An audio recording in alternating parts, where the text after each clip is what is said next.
దయచేసి అందరు కూర్చోండి. లేచి నిలబెట్టు.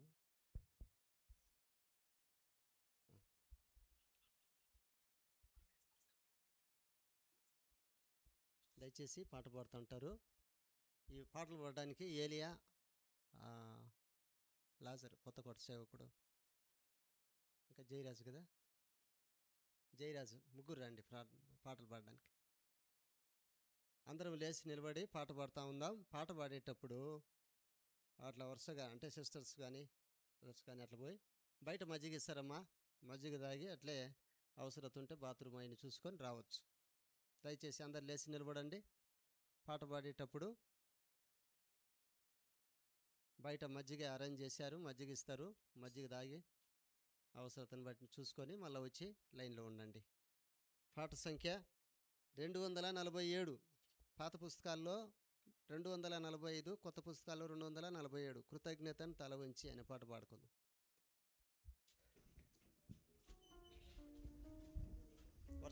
వరుసగా సిస్టర్స్ ఇక్కడి నుంచి బయటికి పోయి వరుసమ్మా అందరు ఇట్లే ఉంటే కదా బయటకు.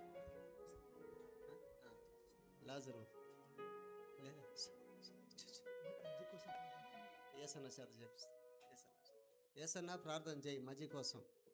ఏసన్న తమ్ములపల్లె సేవకుడు మజ్జి కొరకు ప్రార్థన చేస్తాడు.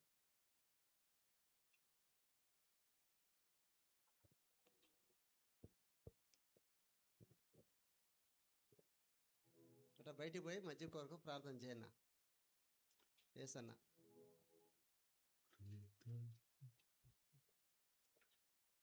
కృతజ్ఞతన్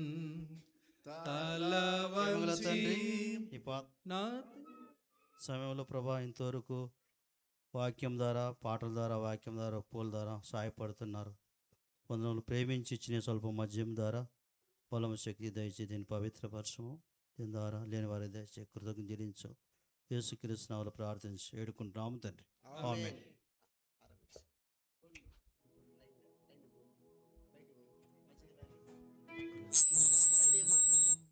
సిస్టర్స్ మధ్య ఇక్కడ నుంచి బయటికి పోండి.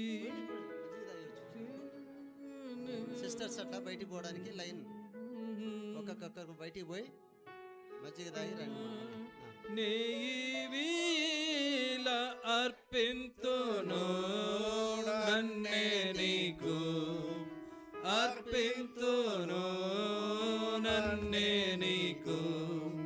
దూరమైతి నీ ప్రేమ మరచి నేరేపితి నీ గాయముల్. దూరమైతి నీ ప్రేమ మరచి నేరేపితి నీ గాయముల్. దూరముగా నిక వెళ్ళ జాల కూర్చుండేదా నీ చెంతనే. దూరముగా నిక వెళ్ళ జాల కూర్చుండేదా నీ చెంతనే. కృతజ్ఞత తల వంచి నాదు జీవము అర్పింతును. లేదేయిక నీవేళ అర్పింతును నన్నే నీకు, అర్పింతును నన్నే నీకు. ఆకాశించే లోకాశాలాన్ని లోక మహిమ నాటగించు. ఆకాశించే లోకాశాలాన్ని లోక మహిమ నాటగించు. కోర్కెలన్నీ క్రీస్తు ప్రేమకై ఏకముగా త్యజింతును. కోర్కెలన్నీ క్రీస్తు ప్రేమకై ఏకముగా త్యజింతును. కృతజ్ఞత తల వంచి నాదు జీవము అర్పింతును. లేదేయిక నేయివీల అర్పింతును నన్నే నీకు అర్పింతును నన్నే నీకు తరముల నీ ప్రేమ నాకై వర్ణింపను అశక్యము తరముల నీ ప్రేమ నాకై వర్ణింపను అశక్యము నిరంతరము సేవించినాను తీర్చలేను నీ రుణము నిరంతరము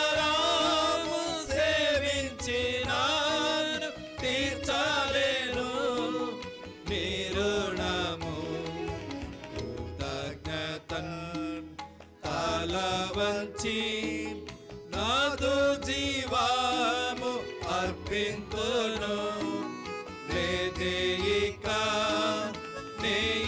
నేయివీల అర్పింతును నన్నే నీకు అర్పింతును నన్నే నీకు లోకముకై జీవించనీక నీ కొరకై జీవింతును లోకముకై జీవించనీక నీ కొరకై జీవింతును నీ కర్పింప దేవేను దీయం నీ కొద్దిన జీవితము నీ కర్పింప దేవేను దీయం నీ కొద్దిన జీవితము కృతజ్ఞతన్ తల వంచి నాదు జీవము అర్పింతును లేదేయిక నేయివీల అర్పింతును నన్నే నీకు బ్రదర్స్ కూడా అర్పింతును నన్నే నీకు ఇంకా సహోదరులు కూడా మధ్య తాగడానికి పోండి. చింతించితి గత పాపములకై ఎంతో నేను ఏడ్చుచుంటి చింతించితి గత పాపములకై ఎంతో నేను ఏడ్చుచుంటి కృతజ్ఞతతో సమర్పింతును బ్రతుకంతయు నీ సేవకై కృతజ్ఞతతో సమర్పింతును బ్రతుకంతయు నీ సేవకై కృతజ్ఞతన్ తల వంచి నాదు జీవము అర్పింతును లేదేయిక నేయివీల అర్పింతును నన్నే నీకు అర్పింతును నన్నే నీకు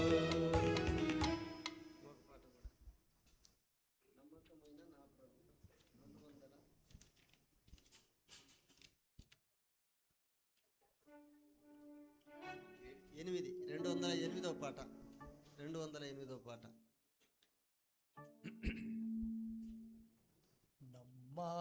నమ్మకమైన నా ప్రభు నిన్ను నే స్తుతింతును నిన్ను నే స్తుతింతును నమ్మకమైన నా ప్రభు కరుణతోడ పిల్చియో స్థిరపరచిక పాడిన స్థిరపరచిక పాడిన కరుణతోడ పిల్చియో స్థిరపరచిక పాడిన స్థిరపరచిక పాడిన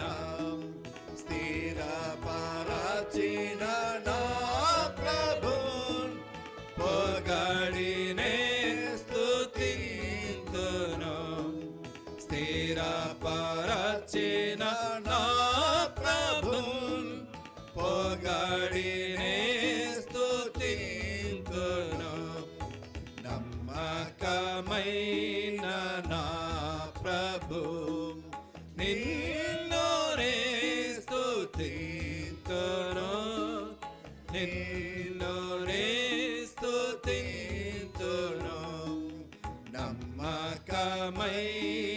నా ప్రభు ఎన్నోసార్లు నీ కృప విడచియుంటినో ప్రభు విడచియుంటినో ప్రభు ఎన్నోసార్లు నీ కృప విడచియుంటినో ప్రభు విడచియుంటినో ప్రభు మన్నన తోడని దరి చేర్చిన క్షమించితివి మన్నన తోడని దరి చేర్చిన క్షమించితివి నమ్మకమైన నా ప్రభు నిన్ను నే స్తుతింతును నిన్ను నే స్తుతింతును నమ్మకమైన నా ప్రభు కృంగియుండు వేళలో పైకి లేవనెత్తితివి పైకి లేవనెత్తితివి కృంగియుండు వేళలో పైకి లేవనెత్తితివి పైకి లేవనెత్తితివి భంగపరచు సైతాను గెలిచి విజయమిచ్చితివి భంగపరచు సైతాను గెలిచి విజయమిచ్చితివి నమ్మకమైన నా ప్రభు నిన్ను నే స్తుతింతును నిన్ను నే స్తుతింతును నమ్మకమైన నా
13వ వచనము 14వ వచనం మనము అందరం కలిసి చదువుకుంటాం. ఎస్తేరు గ్రంథము 4వ అధ్యాయము 13, 14 వచనములు మనం అందరం కలిసి చదువుకుందాం. Book of Esther 4th chapter versus 13 and 14. ఎస్తేరు గ్రంథము 4వ అధ్యాయము 13, 14 వచనాలు మనం అందరం కలిసి చదువుకుంటాం. మొర్దెకై ఎస్తేరుతో ఇట్లు ప్రత్యుత్తరం ఇచ్చి, రాజనగర్లో ఉన్నంత మాత్రము చేత యూదులందరికంటే నీవు తప్పించుకుందువని నీ మనస్సులో తలంచుకునవద్దు. నీవు ఈ సమయమందు ఏమీయూ మాట్లాడక మౌనముగా ఉన్నట్ల యూదులకు సహాయమును విడుదలయు మరి ఒక దిక్కు నుండి వచ్చును, గాని నీవును నీ తండ్రి ఇంటి వారును నశించదు. నీవు ఈ సమయమును బట్టియే రాజ్యమునకు వచ్చితివేమో ఆలోచించుకోమని చెప్పుమని. ప్రభు సహాయం కొరకై ప్రార్థన చేసుకుంటాం.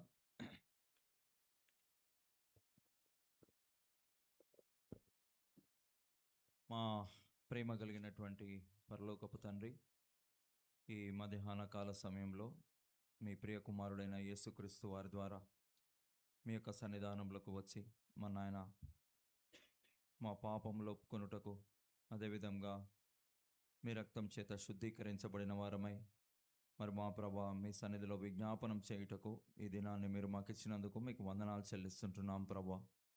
మరి ఒకసారి మా ప్రభా నీ సన్నిధిలో ఎట్లు విజ్ఞాపనం చేయవలెనో అను మాటలు మీ లేఖన భాగాల ద్వారా మీరు మాకు బయలుపరచండి ప్రభా.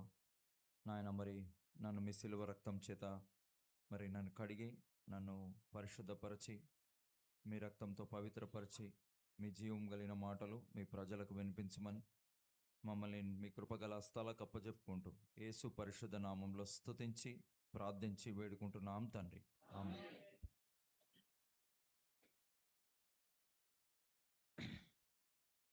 దేవుని వాక్యంలో మరి విజ్ఞాపనను గురించినటువంటి ప్రాముఖ్యత మనం బైబిల్లో మరి అనేక స్థలాల్లో మనం చూస్తూ ఉంటాం.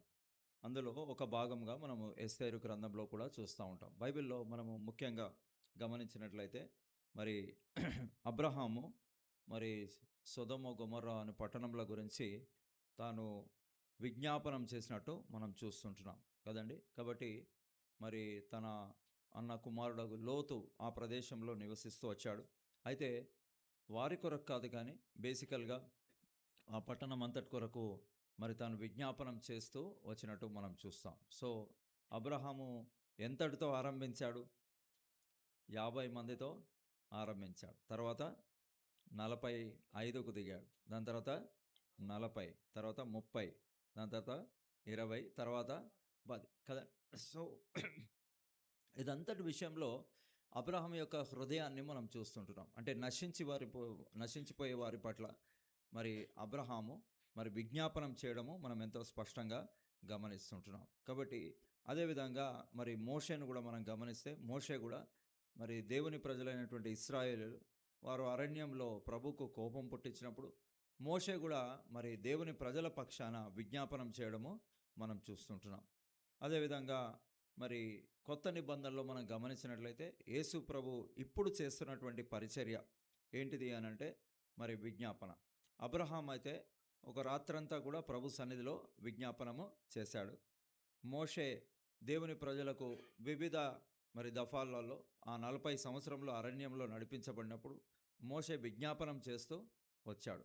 మరి యేసు ప్రభు విషయం మనం చూస్తే హెబ్రీలకు రాసిన పత్రిక 7వ అధ్యాయంలో మనం గమనించినట్లయితే హీబ్రూస్ 7th చాప్టర్ మరి 25వ వచనం చూస్తే, ఈయన తన ద్వారా దేవుని యొద్దకు వచ్చువారి పక్షమున విజ్ఞాపనం చేయుటకు నిరంతరము జీవించుచున్నాడు గనక వారిని సంపూర్ణంగా రక్షించుటకు శక్తిమంతుడై ఉన్నాడు అనే మాటలు మనం చూస్తున్నాం. సో యేసు ప్రభు మరి 33.5 సంవత్సరాలు ఈ భూమి మీద మరి శరీరంతో జీవిస్తూ వచ్చాడు. అయితే 3.5 సంవత్సరాలు మాత్రమే పరిచర్య చేశాడు. అయితే ఇప్పుడు మరి 2000 సంవత్సరములకు పైగా యేసు ప్రభు చేస్తున్నటువంటి పరిచర్య ఏంటిదంటే అది విజ్ఞాపన పరిచర్య. సో అబ్రహాము ఒక రాత్రి ప్రార్థన చేశాడు. మోషే బహుశా ఆ 40 సంవత్సరాల్లో అనేక సార్లు విజ్ఞాపనం చేశాడు. అయితే యేసు ప్రభు 2000 సంవత్సరములు దాటిపోయింది, ఇప్పటికీ ఆయన ఒక పరిచర్యను కంటిన్యూ చేస్తున్నాడు. And that is the ministry of intercession. అది విజ్ఞాపన పరిచర్య చేస్తున్నాడు. అనేక సార్లు ప్రభు మనల్ని రక్షించిన పిమ్మట కూడా మనం అనేక సార్లు పడిపోయేటువంటి వారంగా ఉంటాం.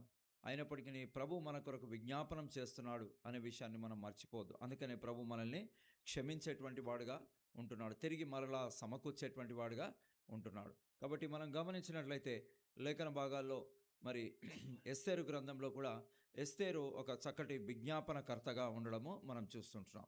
2 రకములుగా మనం విజ్ఞాపనం చేయొచ్చు. మొట్టమొదటిది, దేవుని ప్రజలు మరి పాపంలో పడిపోయినప్పుడు వారిని తిరిగి సమకూర్చుటకు మనం విజ్ఞాపనము చేయొచ్చు. అండ్ రెండవదిగా, సంఘానికి వెలుపట ఉన్నటువంటి వారు నాశనమునకు పోయేటువంటి దారిలో ఉన్నారు.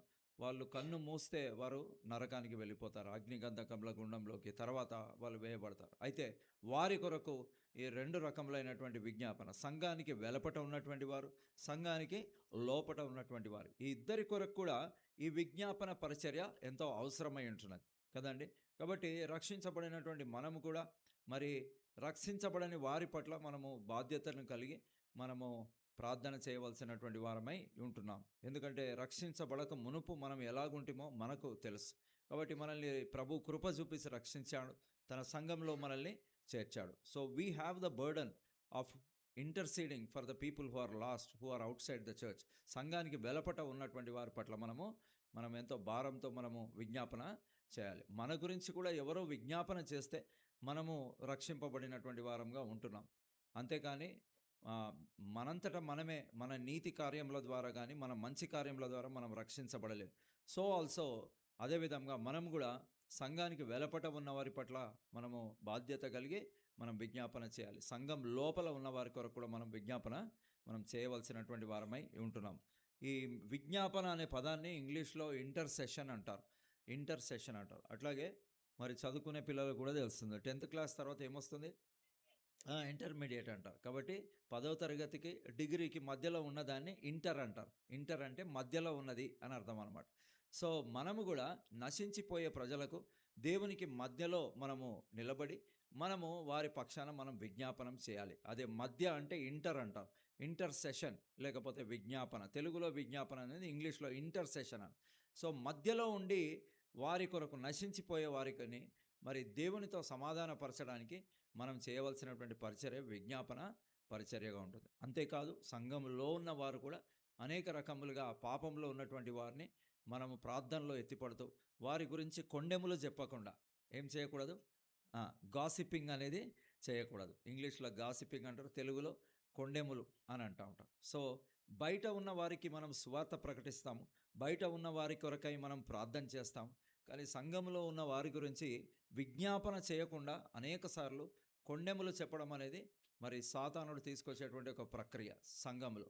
So instead of praying for others we keep gossiping about others. వేరే వారి గురించి ప్రార్థన చేయడం మానివేసి వారి గురించి మనము కొండెములు చెప్పడం అనేది అది సరి అనేది కాదు. సో ఈ కొండెములు చెప్పడం అనేది యాజ్ వెల్ యాజ్ విజ్ఞాపన, ఈ రెండు కూడా ఒకదానికి ఒకటి వ్యతిరిక్తమైనటువంటి పరిచర్యలుగా ఉంటున్నాయి. సో ఈ కొండెములు చెప్పేది కూడా ఒకరు పరిచర్య. అది కొంతమంది ఆ పరిచర్యలో ఉంటారనమాట. అది భయంకరమైనటువంటి పరిచర్య, అది పరిచర్య కాదు కానీ చెప్తున్నాను. కాబట్టి రెండవది మనం ప్రార్థన చేయడం. సో ఎన్నిసార్లు మనము ఇతరుల కొరకు మనం ప్రార్థన చేసేటువంటి వారంగా ఉంటాం, అది మనల్ని మనం పరీక్షించుకోవాలి. ఎస్తేరు గ్రంథంలో మనం కొన్ని విజ్ఞాపన కొరకైనటువంటి కొన్ని సూత్రాలు మనము లేఖన భాగాల్లో మనం చూస్తాం. కాబట్టి మనం గమనించినట్లయితే ఈ కథ అంతా మనకి పరిచయమే, అయితే కొన్ని సూత్రాలు విజ్ఞాపన కొరకై మనం తీసుకుంటాం. సో దేవుని ప్రజలైనటువంటి యూదులు మరి వారి మీద మరి మరణ శాసనం అనేది వ్రాయబడింది అనేది మనకు పరిచయమే. కాబట్టి మనం గమనిస్తే ఇందులో మెయిన్ క్యారెక్టర్స్ ఎవరు ఉంటారండి? ఎవరైనా చెప్తారా? మొదటిది అహశ్వరోజు రాజు, రెండవది వష్తి. ఓకే, రెండవది వష్తి. అందరూ ఎస్తేరు గ్రంథం కాబట్టి ఎస్తేరు అంటున్నారు, ఫైన్, మంచిదే. రెండవది వష్తి. మూడవది మొర్దెకై. ఈ మొర్దెకై పెంచుకున్నటువంటి స్త్రీ పేరేం పేరు? ఎస్తేరుగా మనము చూస్తుంటాం. ఇంకా చివరిగా ఒక హామాన్, వెరీ గుడ్, ఆయన హామాన్గా ఉంటున్నాడు. సో ఈ 5 క్యారెక్టరిస్టిక్స్ మరి లేఖన భాగాల్లో మరి ఎస్తేరు గ్రంథంలో మనం చూస్తున్నాం. సో ఎస్తేరు గ్రంథంలో దేవుడు అనే పదము మనకి కనిపించదు, కానీ దేవుడు దీన్ని పరిశుద్ధాత్మ ద్వారా రాపిచ్చి పెట్టి ఉంటున్నట్టు మనం చూస్తున్నాం. దేవుడు అనే పదం ఇందులో కనబడదు, కానీ దేవుని యొక్క సార్వభౌమ అధికారంలో దేవుడు మానవుల రాజ్యాలలో దేవుడు ఏ విధంగా జోక్యం చేసుకొని తన ప్రజల్ని భద్రపరచ ఉంటున్నాడో ఎస్తేరు గ్రంథంలో మనం చూస్తూ ఉంటాం. కాబట్టి దేవుని హస్తాన్ని మనం ఎస్తేరు గ్రంథంలో చూస్తాం. అందుకనే మనం గమనించినట్లయితే మరి ఈ అహష్వేరోషు ఆ వష్టిని మరి తాను ఒక విందు చేసి తను రమ్మని చెప్పినప్పుడు ఆమె అవిధేయత చూపించడం మనకు తెలిసిందే. దాని తర్వాత ఆమె నిరాకరించబడిన తర్వాత ఎస్తేరు మరి ఎంపిక చేయబడ్డది. ఎస్తేరు రాజు దృష్టిలో ఆమె దయ పొందిందిగా అది ఆ లేఖన భాగాలు మనకు పరిచయమే. ఆమె ఎంపిక చేయబడి ఆమె రాణి స్థానంలోకి వెళ్ళిపోయింది. ఈ మొర్దెకై మరి తాను మరి అంతఃపురం బయట ఉన్నప్పటికీ తాను మరి యూదుల పక్షాన జరగబోయేటువంటి నష్టాన్ని నివారించడానికి తాను ఎస్తేరుకు ఒక సమాచారం పంపినప్పుడు ఆ సమాచారము ఆమె రాజుకు తెలియజేసి ఆ రాజు హృదయాన్ని దేవుడు మార్చిన కారణాన యూదులకి నాశనం అనేది తప్పింది. ఇది క్లుప్తంగా ఎస్తేరు గ్రంథం యొక్క మరి సమాచారం. సో ఒక రకంగా పోల్చుకుంటే మరి ఆ రాజు మరి దేవునికి గుర్తుగా ఉంటాడు. ఈ వష్తి ఆమె పాత నిబంధన ఇశ్రాయేళ్ళకి గుర్తుగా ఉంటుంది.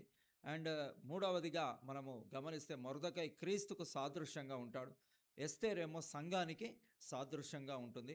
అండ్ చివరిగా మరి హామాను అపవాది లేకపోతే సాతానుకు సాదృశ్యంగా ఉంటాడు. సో దీన్ని మనము దృష్టిలో పెట్టుకోండి. కానీ అన్ని పోలికలు సరిపోవు.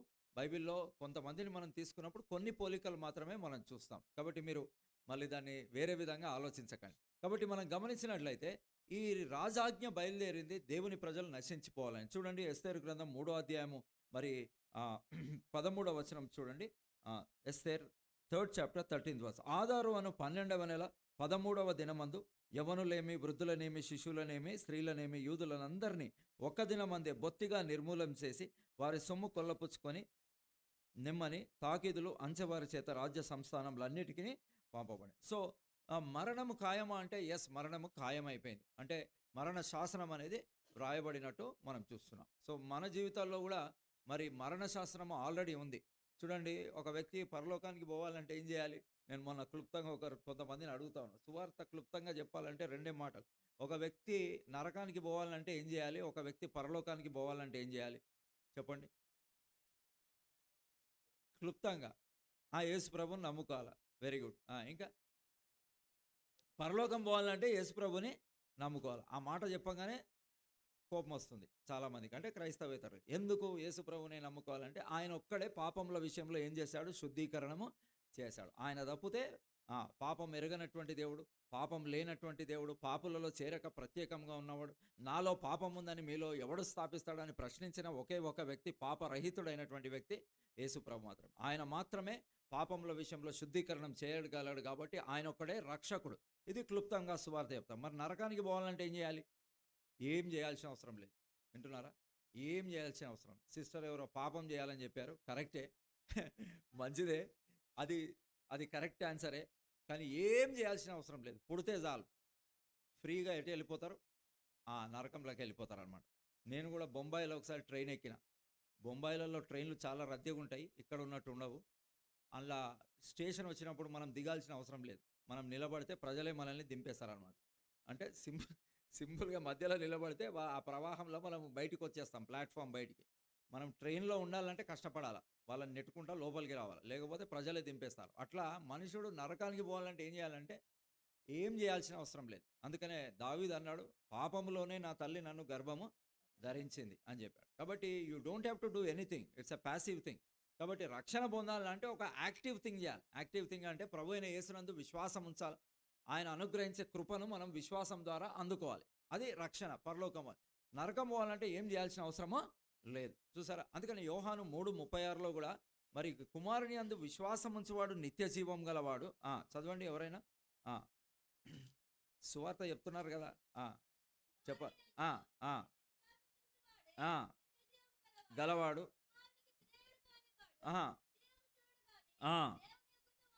దేవుని ఉగ్రత వాని మీద నిలిచి ఉండును.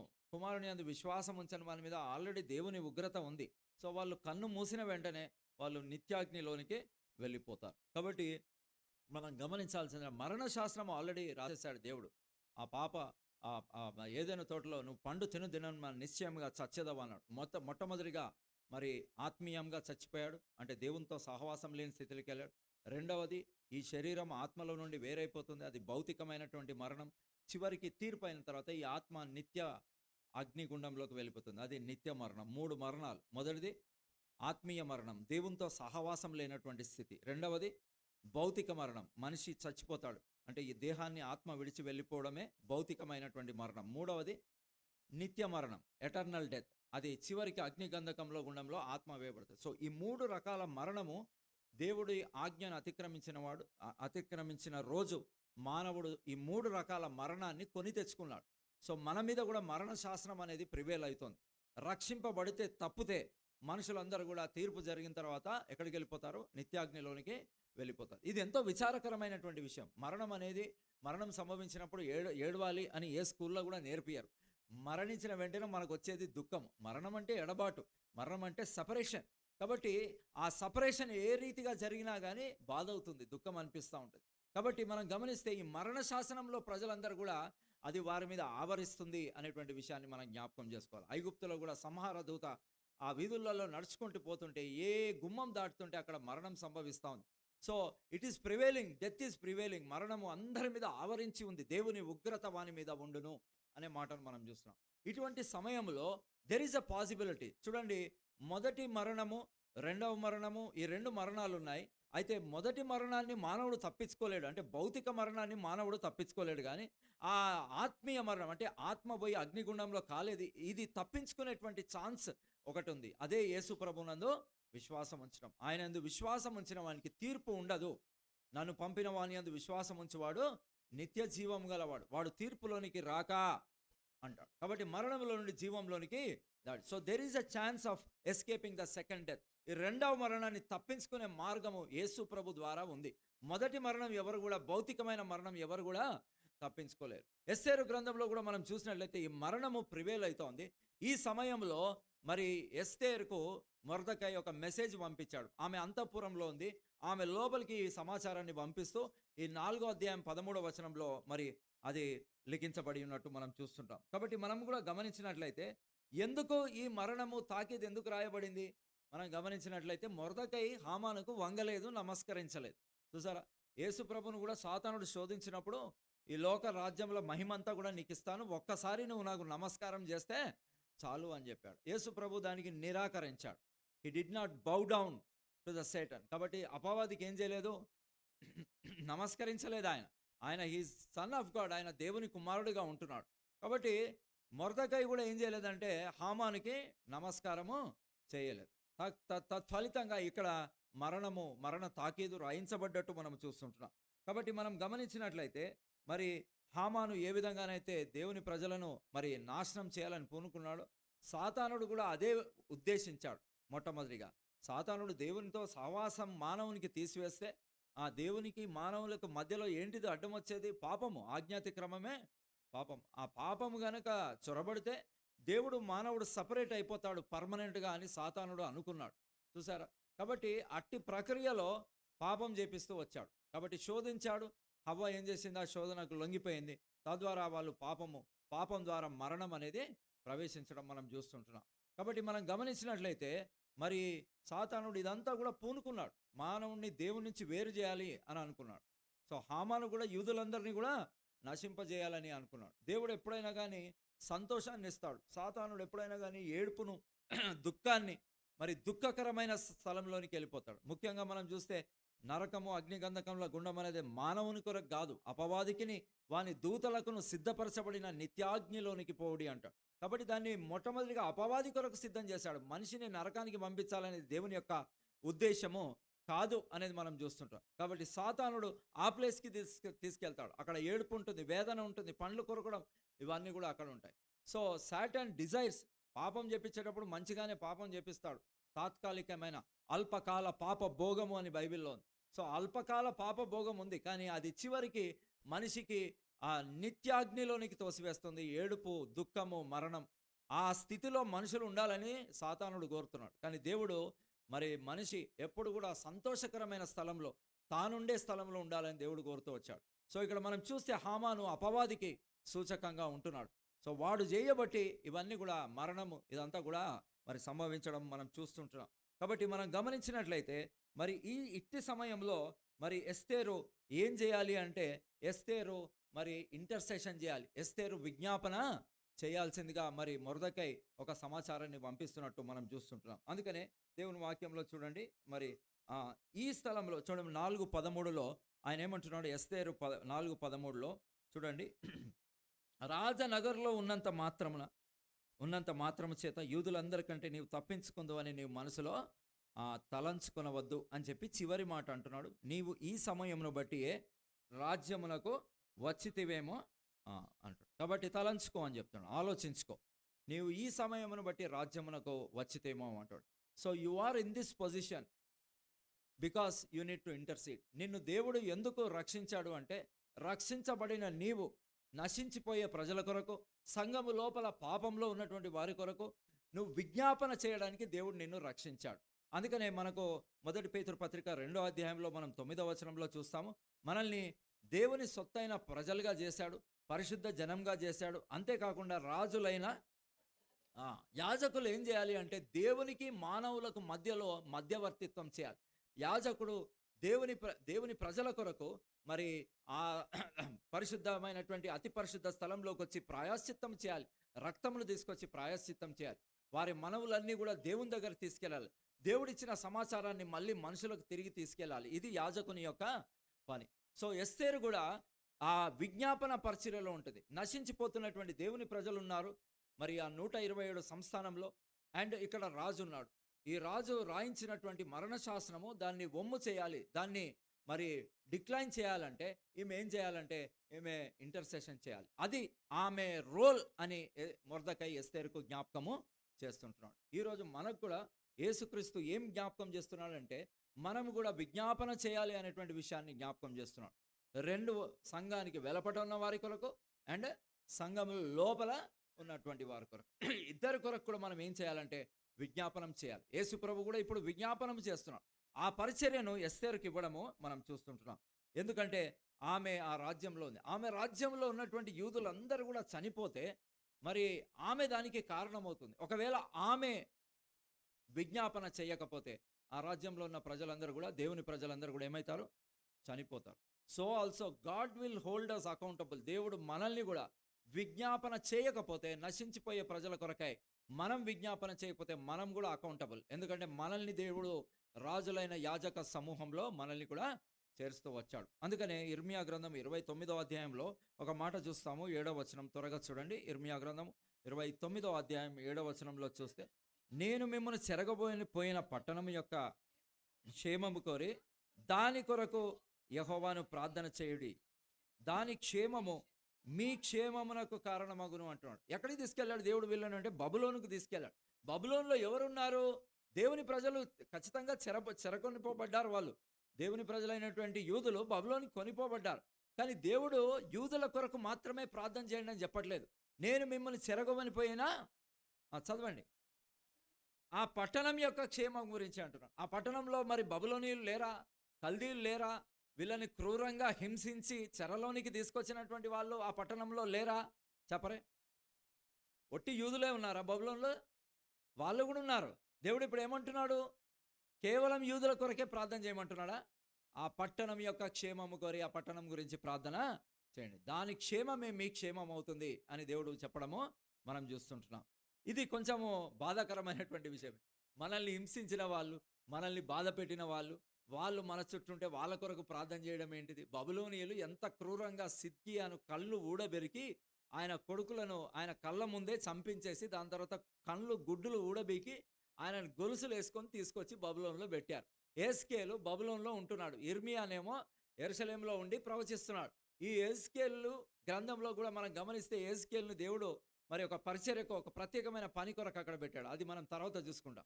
But what God is telling, దేవుడు ఏమంటున్నాడు అంటే ఆ పట్టణం కొరకు ప్రార్థన చేయండి అని. మీకు తెలుసా యోనా ఎందుకు పోనన్నాడు నినివేకి? దేవుడు ఎందుకు నినివేకి పోను అని చెప్పాడు? అక్కడ మంచి వాళ్ళు లేరా అమ్మ? చెప్పండి. కఠినలా? ఇంకా ఎవరైనా ఒకరు బిగ్గరగా చెప్పండి. వాళ్ళు వీళ్ళని ఏం చేశారు?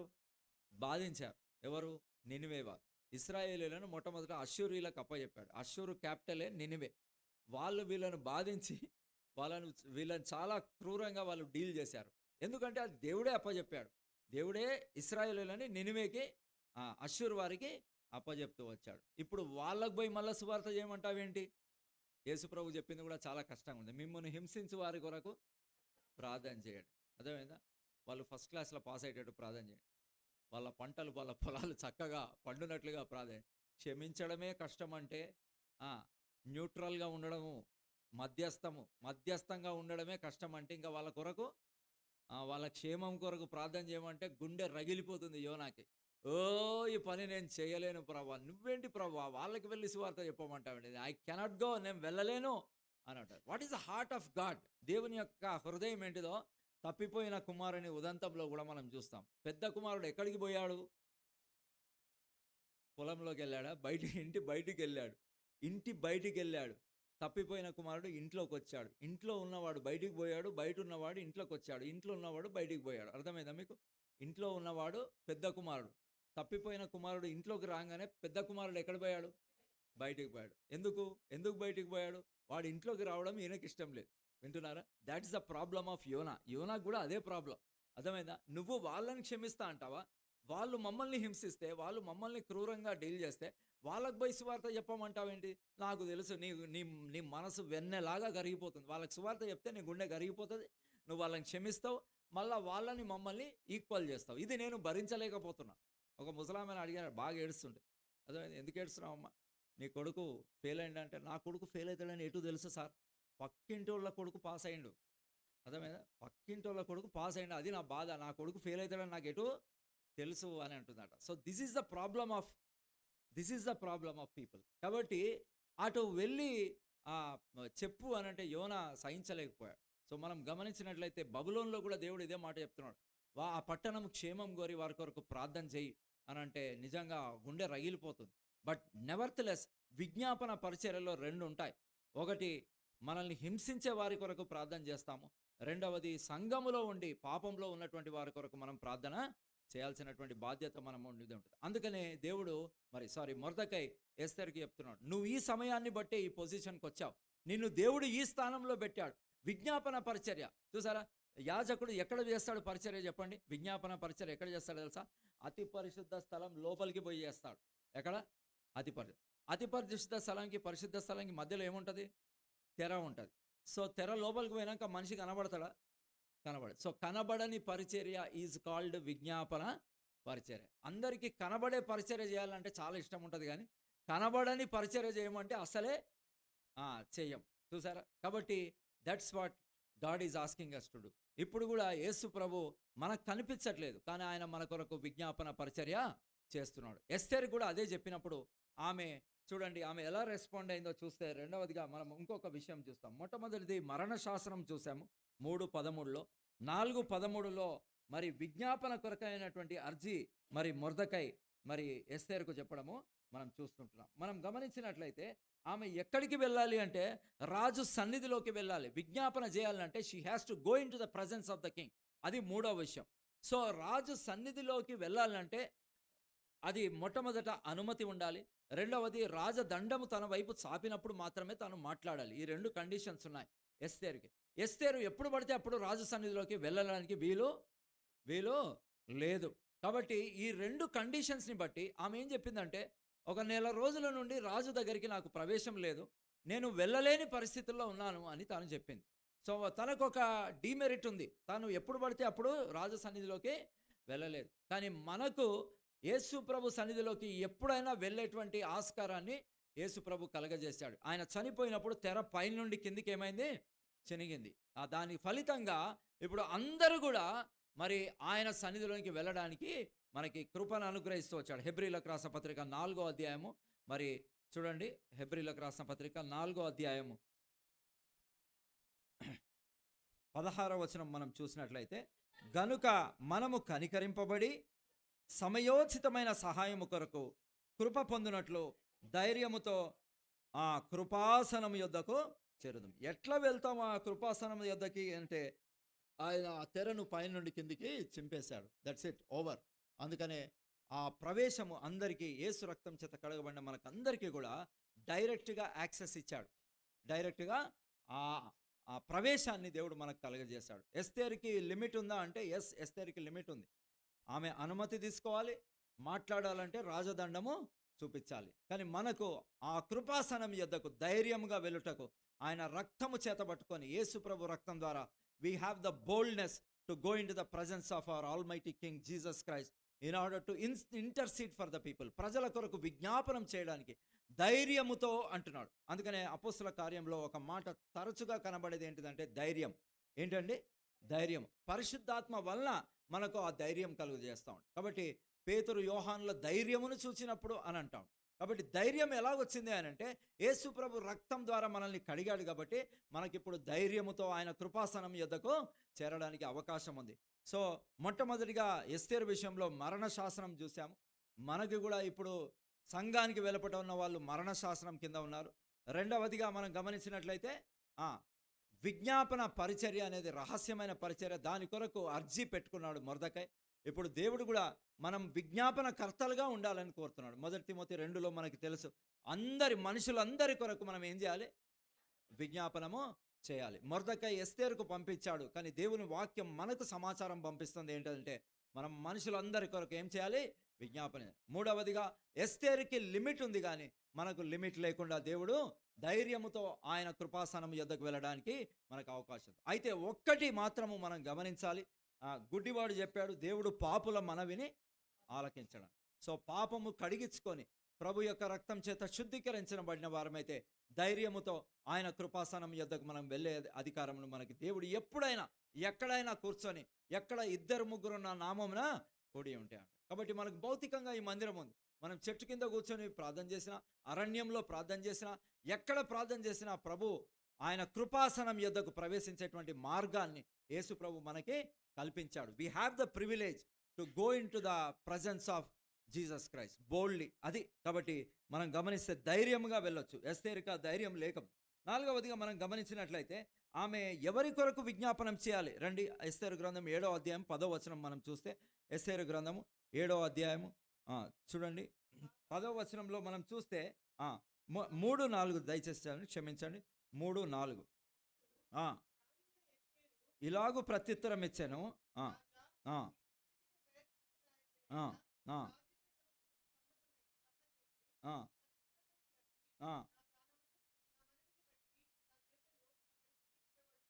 నా జనులను, నా ప్రాణమును, నా జనులను అంటుంది. So we need to intercede for the people. మనము మన కొరకు మాత్రమే కాదు, కానీ మనము జనుల కొరకు ఏం చేయాలి? విజ్ఞాపనము చేయాలి. ప్రార్థన చేసేటప్పుడు కూడా మొట్టమొదటిగా మన గురించి ప్రార్థన చేయకుండా లిస్టులో అందరి గురించి ప్రార్థన చేసినాక మన గురించి ప్రార్థన చేసుకుంటే చాలా బాగుంటుంది. I'm right? అంతేనా? క్రీస్తేసును కలిగిన ఈ మనస్సు మీరును కలిగి. ఏంటి అంటే ఆయన మన అతిక్రమముల నిమిత్తం గాయపరచబడ్డాడు, మన దోషముల నిమిత్తం నలగొట్టబడు, మన సమాధానోత్తమైన శిక్ష అతని మీద పడింది. Jesus Christ came in to this world selflessly. ఆయన తన కొరకు. కాబట్టి అందుకనే అక్కడ ఫిలిప్పీ 2లో అంటాడు, దేవుని విడిచిపెట్టకూడని భాగ్యమని ఎంచుకోలేదట. దేవునితో సమానముగా ఉండుట అదొక విడిచిపెట్టకూడని భాగ్యం. అది కరెక్టే, కానీ దాన్ని ఆయన విడిచిపెట్టకూడని భాగ్యం అని ఎంచుకొనలేదు. కానీ సెల్ఫ్లెస్గా, స్వార్థము లేకుండా మనలను రక్షించడానికి నేరుగా ఆయన ఈ భూలోకానికి దిగి వచ్చి తిని అని యోహాను 6లో అనేక సార్లు చెప్పాడు. పరలోకము నుండి దిగి వచ్చిన ఆహారం ఇదే అంటున్నాడు. ఆయన దిగొచ్చాడు ఎవరి కొరకు అంటే నీ కొరకు, నా కొరకు. నిన్ను నన్ను చూసి మన స్థితిలో మనల్ని వదిలిపెట్టకుండా, మనం నిత్యాజ్ఞలోనికి వెళ్లకుండా he came down from the throne. ఆయన సింహాసనం నుండి కిందికి దిగి వచ్చాడు. అంతే. ఆయన అంతస్తును వదులుకున్నాడు, ఆయన స్థాయిని వదులుకున్నాడు, ఆయన మహిమను వదులుకున్నాడు. హీ ఎంప్టీడ్ హిమ్సెల్ఫ్ అని ఉంది బైబిల్. హీ ఎంప్టీడ్ హిమ్సెల్ఫ్ అంటే ఆయన ఉన్నదంతా కూడా ఖాళీ చేసుకొని he made himself of no reputation అంటాడు. ఆయనకి ఏ పేరు ప్రఖ్యాతులు లేకుండా దీనాతి దినమైన స్థితిలో పశువుల తొట్టిలో పరుండబెట్టబడుతూ అంతగా దిగి వచ్చాడు. హీ కేమ్ డౌన్ సో లో, అంత కిందికి దిగి వచ్చేసాడని ఫిలిప్పీ 2లో చెప్తున్నాడు. అందుకనే ఆయనను దేవుడు హెచ్చిస్తూ వచ్చాడు. మరణము నందునంత వరకు విధేయత చూపించి తను తాను తగ్గించుకొనెను అని అంటాడు. సో విజ్ఞాపనలో తగ్గింపు లేకపోతే మనం ఏం చేయలేము? విజ్ఞాపన చేయలేము. He interceded for us. ఆయన మన కొరకు దిగొచ్చాడు. ఇప్పుడు మనము ఎవరి కొరకు దిగుతాం? ఎవరి కొరకు మనం వెళ్తాం? అక్కడ వీధులలో పోస్టర్ వేయబడ్డదట. పోస్టర్ వేయబడితే ఆ దైవజనునికి అప్పటికే 80 ఏండ్లట, ఆయన భార్యకు 75 ఏండ్లు ఉంటాయట. ఆఫ్రికాలో నరమాంస భక్షకుల మధ్యలో ఎవరు వెళ్తారు పరిచర్య చేయడానికి, ఒక పోస్ట్ ఖాళీ ఉంది, ఎవరైనా దీన్ని భర్తీ చేస్తారా అని ఆ పోస్టర్ వేశారట అక్కడ. వింటున్నారా? అది దారి మీద చదువుకుంటా పోతూ ఆ పోస్టర్ దగ్గర ఆగి ఆ దైవజనుడు అన్నాడట, నేను పోతాను. ఆ ఫోన్ నంబర్కి కాల్ చేస్తుంటే ఆయన భార్య అన్నదట, ఇప్పటికే నీకు 80 సంవత్సరాలు అయిపోయింది, నీకు పిచ్చి పట్టినట్టుంది, అక్కడికి నువ్వు సావాల్సిన అవసరం లేదు, ఇంకో 2-3 సంవత్సరాలు అయితే నువ్వే చచ్చిపోతావు, ఇక అక్కడికి పోయి నరమాంస భక్షకుల మధ్యలో నువ్వేం చచ్చిపోతావు అంటే, no, I will fill that gap, నేను ఆ గ్యాప్ని ఏం చేస్తాను, ఫిల్ చేస్తాను అంట. బండ సందుల్లో నిలబడడానికి ఎవరున్నారు? Who is there to fill the gap? ఆ గ్యాప్ పరిచర్యనే విజ్ఞాపన పరిచర్య. వెళ్తే వెళ్ళి ప్రకటించు, లేకపోతే పంపించలేకపోతే మా తల్లి నాతో ఒకసారి అన్నది, నేను నీలాగా చెప్పలేను నాన్న, వాక్యం చెప్పలేను అని అన్నది. అయితే నేను, మమ్మీ నువ్వు ఒక పని చేయొచ్చు, ఒక లిస్ట్ ఇస్తా, ఆ లిస్ట్ కూర్చొని ప్రార్థన చేయొచ్చా? చేయలేమా? Yes, we can do. ఆ మినిస్ట్రీ చేయొచ్చా? ఎస్, ఆ మినిస్ట్రీ చేయొచ్చు. దావీదు అన్నాడు, యుద్ధానికి పోయిన వాళ్ళ భాగం ఎంతో సామాను దగ్గర ఉన్న వాళ్ళ భాగం కూడా అంతే అన్న. సో వెళ్ళి ప్రకటించే వారికి ఎంత రివార్డో, కూర్చొని ప్రార్థన చేసే వాళ్ళకు కూడా అంతే రివార్డు దేవుడు ఇస్తాడు. ఈజ్ నాట్ పార్షియల్, ఆయన పక్షపాతి అయినటువంటి దేవుడు కాదు. కాబట్టి మనం గమనించినట్లయితే ఈ పరిచర్య కొరకు నువ్వు సిద్ధమా అని ఎస్తేర్ని అడుగుతున్నప్పుడు ఆమె మొదట ఆమెకున్నటువంటి ప్రాబ్లంని చెప్పింది, కానీ మళ్ళీ దాని తర్వాత ఆమె ఒక మాట మాట్లాడడం మనం చూస్తుంటున్నాం. ఆమె రాజు దగ్గరికి వెళ్ళి ఆమె ఏం చేసిందంటే విజ్ఞాపన చేసింది, చూసారా? కాబట్టి ఆమె విజ్ఞాపన చేయడం మనం నా జనులు నాకు అనుగ్రహింపబడుదురు గాక అని చెప్పింది. సో దానికి ఫలితంగా 10వ వచనంలో చూస్తే, కాగా హామాను మొర్దెకైకు సిద్ధం చేసిన ఉరికొయ్య మీద వారు అతనినే ఉరితీశారు, అప్పుడు రాజు యొక్క ఆగ్రహము చల్లారెను అనేటువంటి మాటను మనం చూస్తున్నాం. కాబట్టి మొర్దెకై విజ్ఞాపన చేసింది. దానికి ముందుగా ఉపవాసం ఉండమని చెప్పింది. ఏం చెప్పింది? ఉపవాసం. చూడండి, ఉపవాసం ఉంటే దేవునికి ఒక మీనింగ్ని మనం ఏం కన్వే చేస్తామంటే, నిత్యము మనము ఎన్ని పూటలు తింటాం? నిత్యం అంటే ఎప్పుడు తింటామని, 3 పూటలు తింటాం. ఇంకో 4-5 పూటలు ఎక్కువ పెడితే కూడా తినేటోళ్ళు ఉంటారండి, అది వేరే విషయం. అర్థమైందా? దాన్ని పక్కకు పెట్టేసి, ప్రభువా నా ప్రాబ్లం చాలా సీరియస్గా ఉంది, ఇప్పుడు ఈ నిత్యము తినే ఈ ఆహారాన్ని నేను పక్కకు పెట్టేసి నా ప్రాబ్లంని నీ ముందు పెడుతున్నాను అని మనం చెప్పినప్పుడు, మనం ఆ ప్రాబ్లం యొక్క ఇంటెన్సిటీ, దాని యొక్క తీవ్రతను ప్రభు సన్నిధిలో మనం కనపరిచే వారమై ఉంటాం మనం. అర్థమవుతుందండి? కాబట్టి ఉపవాసం అంటే దాని అర్థం ఏంటిదంటే, ఏదో ముఖము పేలగొట్టుకొని అందరి ముందు ఉపవాసం ఉన్నానని చెప్పుకోవడం కాదు, కానీ ప్రభు సన్నిధిలోకి వెళ్ళి నా సమస్య చాలా తీవ్రంగా ఉంది, ఆ సమస్య విషయంలో నువ్వు ఏదైనా పరిష్కారం చేస్తావా దేవా అని ప్రభు సన్నిధిలోకి వెళ్ళడం, ఆ అన్నాన్ని లేకపోతే ఆ ఆహారాన్ని పక్కకు పెట్టడం ద్వారా దేవునికి మన తీవ్రత అర్థమవుతుంది అనమాట. అర్థమైందా? నేను కూడా మొన్న ఒకరికి ఉదాహరణ చెప్తుంటే వాళ్ళు నవ్వుతున్నారు. నవ్వని, నో ప్రాబ్లం. చిన్న కోడి గుడ్డు మీద ఎన్ని రోజులు కూర్చుంటుంది? 21 రోజు. వేరే కోళ్ళన్నీ ఏం చేస్తుంటాయి? ఆడుకుంటుంటాయి, అంతేగా? వేరే కోళ్ళన్నీ గంపదీయంగానే ఏం చేస్తాయి? ఆడుకుంటుంటాయి. దీనికి కూడా ఆడుకోవాలనిపిస్తుందా? ఆడుకోవాలనిపిస్తుంది. కానీ దీనికి ఒక పని ఉంది. ఏంటిది? ఆ గుడ్డులో నుంచి ఇంకో పిల్ల బయటికి రావాలి. అంటే ఇప్పుడు ఈ ఆడుకోవడం ఏం చేయాలా? స్టార్ట్ చేయాలి. తినడం ఏం చేయాలా? స్టార్ట్ చేయాలి. అర్థమైంది? అట్లా 21 డేస్ కూర్చోవాలి. వాళ్ళందరూ ఆడుకుంటారు కదంటే వాళ్ళకి గుడ్లు పెట్టే పని లేదు. నీకు గుడ్డు ఉంది, ఆ గుడ్డు మీద నువ్వు కూర్చోవాలి. 21 డేస్ కూర్చోవాల్సింది. కూర్చుంటేనే అదేమవుతుంది? నీకు కూడా నీ ప్రార్థనలన్నీ యెహోవా సఫలపరచునుగాక అన్నాడు. ఫలం అన్నాడు, గర్భ ఫలము అన్నాడు, అదేవిధంగా సఫలము అన్నాడు. సో మన ప్రేయర్ అనేది అది హ్యాచ్ చేయబడి, అంటే ప్రార్థనలో అది కమ్మబడి, అది ప్రార్థనలో లోపల నుంచి బయటికి జీవం రావాలంటే దాని మీద కూర్చోవాలి. అప్పుడు మిగతా యాక్టివిటీస్ అన్నీ ఏం చేయాలా? కట్ చేయాలి. అప్పుడు దేవునికి అర్థమవుతుంది అనమాట నీ ప్రాబ్లం యొక్క తీవ్రత. అర్థమవుతుందా? మంచిగా తిని బారుగా పట్టుకోవాలి ఉపవాసం చేస్తున్నా అంటే దట్ ఈస్ నాట్ ఉపవాసం. అర్థమవుతుందా? ఇంకా వేరే ఏమో తింటూ ఉంటారు వేరే క్రైస్తవేతరులు, అది వేరే విషయం అనుకోండి. మొన్ననే అయిపోయింది ఆ పండుగ. అట్లా తినడం కాదు. ఇది ఆపిన తర్వాత you should let God know the intensity of your problem. అప్పుడు ఏమవుతుందంటే ఆ ప్రార్థనకు జవాబు వస్తుంది. తెర వెనకాల ఇశ్రాయేలు మొరపెడుతున్నారు, తెర ముందు వాళ్ళు మొరపెడుతున్నారు, తెర వెనకాల మోషేని తయారు చేస్తూ ఉన్నాడు దేవుడు. మోషేని తయారు చేస్తున్నట్టు ఇశ్రాయేలులకు తెలుసా? తెలియదు. వాళ్ళు ఏం చేస్తున్నారు? వాళ్ళు మొరపెట్టుకుంటున్నారు. దేవుడు వాళ్ళ ప్రార్థనను విన్నాడు. వారి యొక్క బాధ నాకు తెలిసే ఉన్నది అనేది. He sees he here's, he understands. దేవుడు చూస్తాడు, దేవుడు వింటాడు, అండ్ దేవుడు అర్థం చేసుకుంటాడు.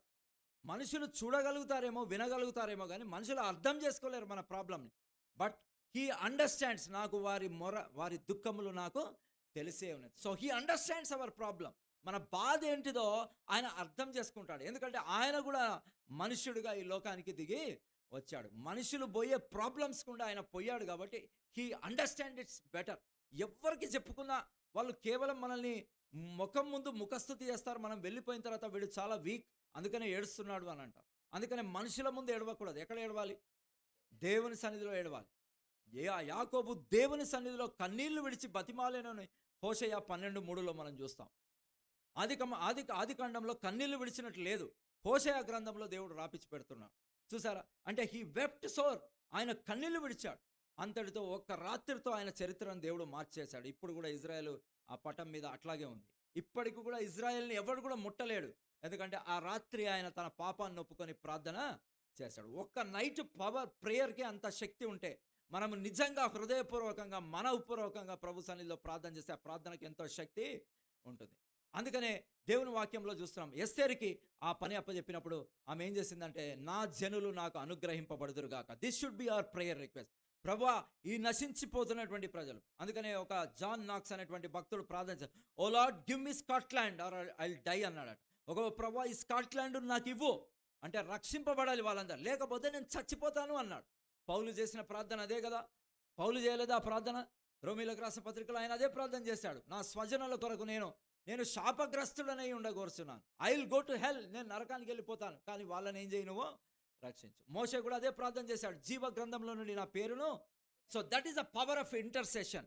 పవర్ ఆఫ్ విజ్ఞాపనలో ఉన్నటువంటి శక్తి ఏంటిదంటే, ప్రభువా నేను నశించిపోతాను, కానీ నా ప్రజలు నశించిపోవడానికి వీలు లేదు. ఎస్తేరు కూడా అదే మాట పలికింది, నేను నశించదను అని. If I perish I will perish, but I don't want. ఈ భారముతో మన కుటుంబం కొరకు ప్రార్థన చేస్తే, ఈ భారంతో మన సంఘం కొరకు ప్రార్థన చేస్తే, ఈ భారముతో మన దేశము కొరకు, రాష్ట్రం కొరకు ప్రార్థన చేస్తే, దేవుడు ఖచ్చితంగా ఆయన అనేకులను రక్షిస్తాడు. పాపంలో పడిపోయినటువంటి వారు, కూరుకుపోయినటువంటి వారు, బయటికి చెప్పుకోలేనటువంటి వారు, పాపంలో మూలుగుతున్నటువంటి వారు ఎంతోమంది ఉంటారు. వారి కొరకు సైలెంట్గా కొండెములు చెప్పకుండా, వారి గురించి చెడ్డగా మాట్లాడకుండా, వారి గురించి నువ్వు చీకటి గదిలోనికి వెళ్ళి రహస్యంగా చూసే నీ తండ్రికి ప్రార్థన చేస్తే ఆయన ఎంతోమందిని పాపంలో, సంఘం లోపలైతే పాపం నుంచి చాలా మందిని విడుదల చేస్తాడు.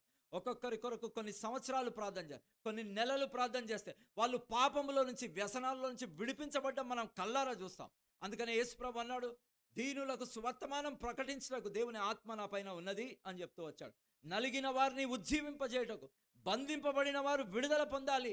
ఓ మరణ ఛాయల్లో కూర్చున్నటువంటి వాళ్ళు వెలుగును చూడాలి. ఓ ప్రభువా, అందుకనే నన్ను ఆత్మచేత అభిషేకించి పంపించావు ప్రభా అని చెప్తూ యేసు ప్రభు ఆయన ప్రకటిస్తూ వచ్చాడు. నలిగిన వారు ఉజ్జీవింపజేయబడాలి, చీకట్లో ఉన్న వాళ్ళు వెలుగును చూడాలి, బంధింపబడిన వారు విడుదల పొందాలి. చాలామంది చెప్పుకోలేని సమస్యల చేత బాధపడుతూ ఉంటారు. They should be freed from their bonds. It is in the hands of the intercessor. కాబట్టి విజ్ఞాపనకర్త చేతిలో ఉంది. విజ్ఞాపనకర్తకి అంత బాధ్యతను దేవుడు మరి మోపినట్టు మనం చూస్తున్నాం. ఒక మాట చూసుకొని ముగించుకుంటాం.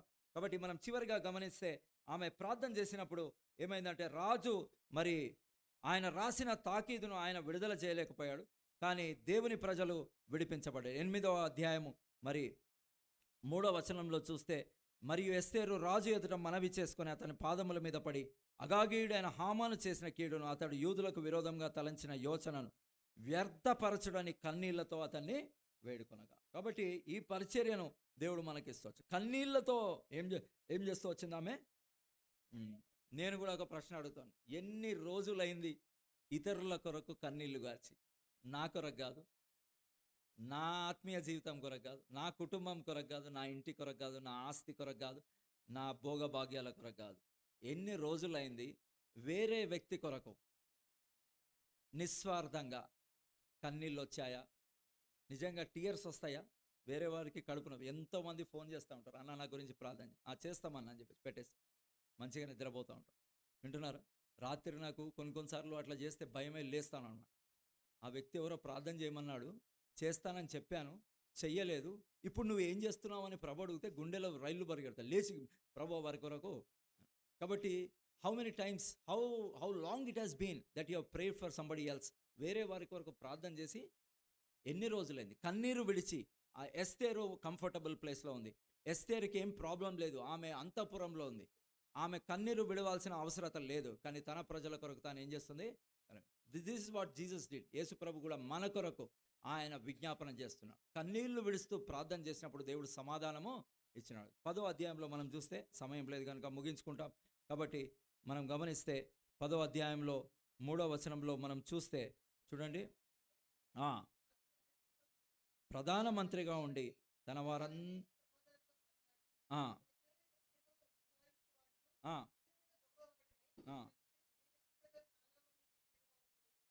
తన జనుల యొక్క క్షేమమును ఏం చేస్తూ వచ్చాడు? విచారిస్తూ వచ్చాడు. చూసారా?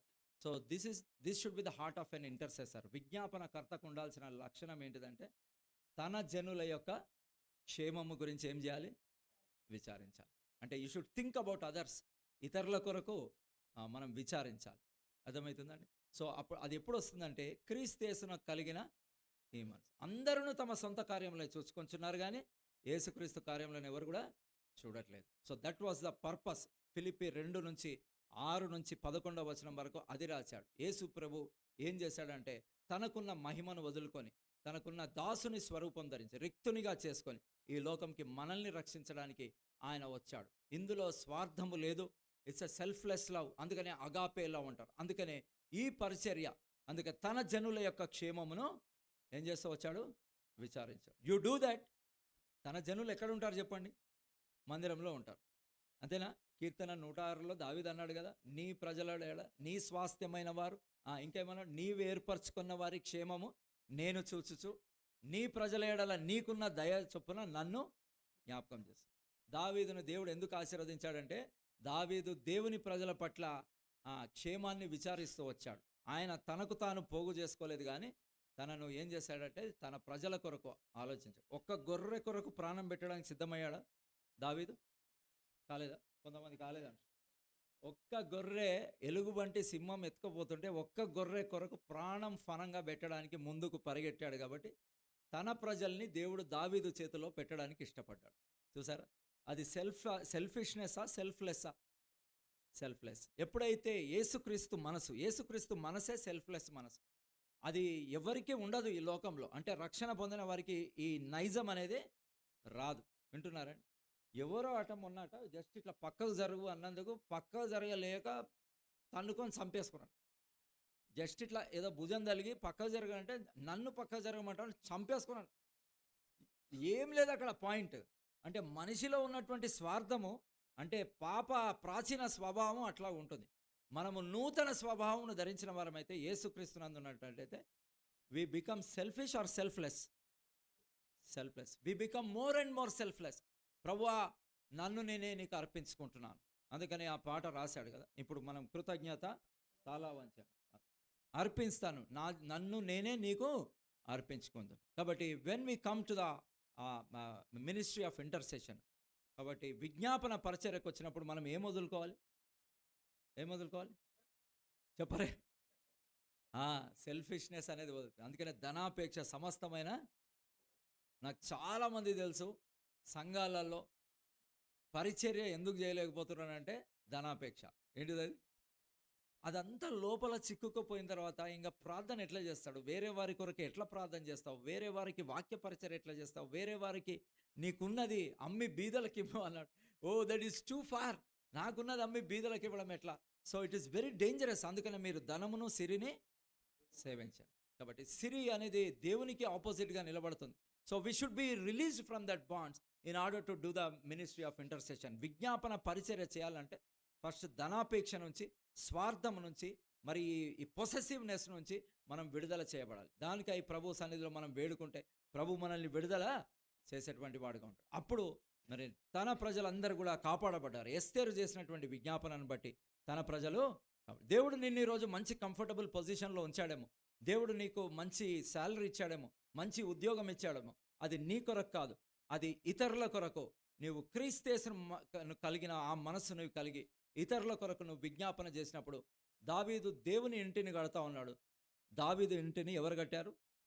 దేవుడు కట్టాడు. You be in the building of the house of God and God will build your house. దేవుడు నీ ఇంటిని కడతా ఉంటాడు. కాబట్టి విజ్ఞాపనలో ఏం లేదంటే సెల్ఫిష్నెస్ అనేది లేదు. కాబట్టి దేవుని ప్రజలు కాపాడబడ్డారు అండ్ వాళ్ళు విజయోత్సాహంతో మనం కూడా ఒకరోజు పరలోకంలో, అందుకనే పౌలు అంటాడు, నా ఫలం నా ఆనందం మీరే కదా అంటా ఉంటాడు. పౌలుకు ఉన్నటువంటి ఆనందం ఏంటిది? కారు కాదు, బిల్డింగ్ కాదు, డబ్బులు కాదు. ఏమంటాడు? నా ఆనందము మీరే కదా. మీ కొరకే కన్నీళ్లు విడిచాను, మీరు రక్షణ పొందాలని కన్నీళ్లు విడిచాను, మీరు ఆత్మీయంగా ఎదగాలని కన్నీళ్లు విడిచాను. ఇప్పుడు మీరు పరలోకంలో ఉంటే మీరే నా ఆనందము, మీరే నా ఫలం. మనం ఎంతమంది కొరకైతే విజ్ఞాపన చేస్తామో ఒకరోజు పరలోకంలో మనం వారిని చూస్తాం.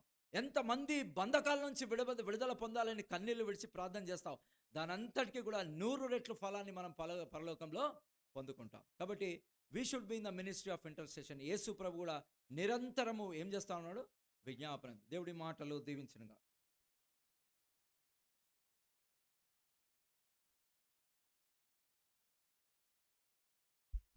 దయచేసి